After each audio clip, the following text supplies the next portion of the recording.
Welcome প্রিয় দর্শক বন্ধু। বেলি ফুলের ডাল কাটিং করে চারা তৈরির আদর্শ সময় এই জুলাই আগস্ট। আমি এই ডালটি কাট করলাম। এই ধরনের ডাল থেকে খুব সহজেই শিকড় গ্রো করে। নিচের দিকের পাতাগুলো বাদ দিচ্ছি।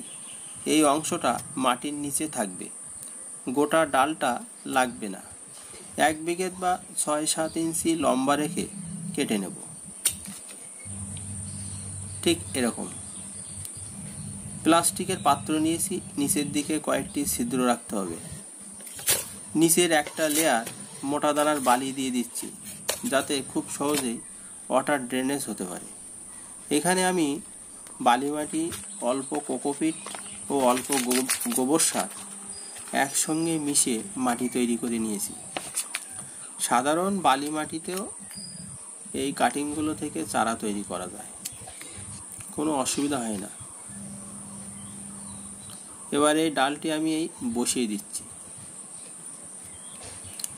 গোড়ার মাটিটা বেশ ভালো করে চেপে দিতে হবে। এবার এই জল দিয়ে দিচ্ছি।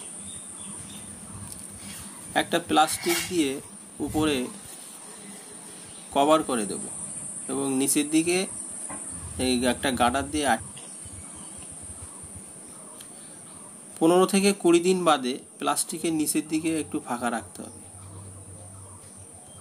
দেখুন, এটা কিন্তু 45 দিন পর ভিতরে এই ডাল থেকে যে নতুন কলি বেরিয়েছে সেটা দেখা যাচ্ছে।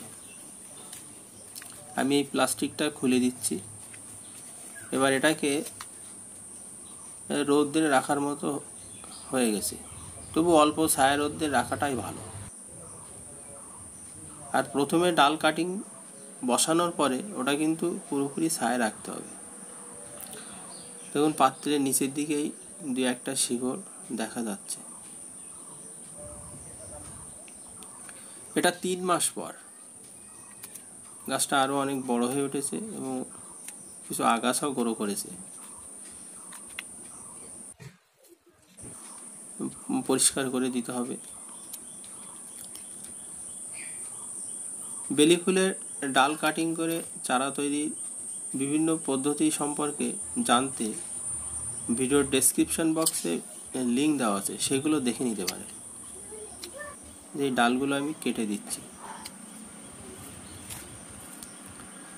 এটা 10 মাস পর দেখুন, গাছটা থেকে কুড়ি চলে এসছে এবং ফুলও ফুটেছে।